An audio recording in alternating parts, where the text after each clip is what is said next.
My sister-in-law threw out her underage sons in the street for disrespecting her husband, so now we're calling the police and throwing her in jail.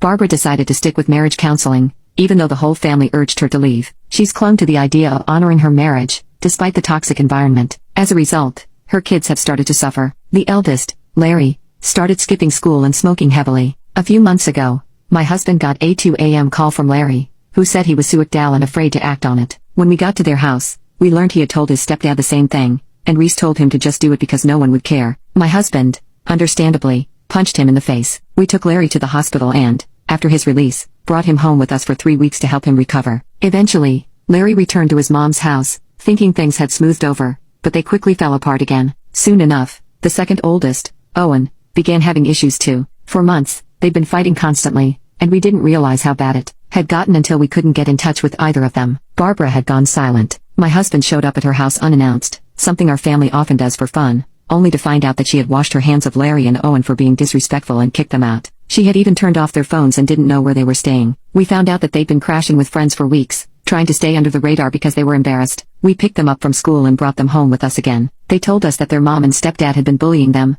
constantly fighting, and that they didn't feel safe going back. Barbara admitted that she put them out but insisted things weren't as bad as they made it sound. Now, my husband and I want to go full nuclear and report this to CPS, the police, and anyone who can intervene. But the rest of the family wants to handle it internally. We feel like 2 minors were abandoned, and that deserves an extreme response. But the family is now saying we're overreacting, and at the end of the day, these are not our children. So, are we the souls for wanting to report this situation and not leaving it to family discussions? The 2 oldest boys are with us for now, but we're ready to escalate this. Update: we called the police.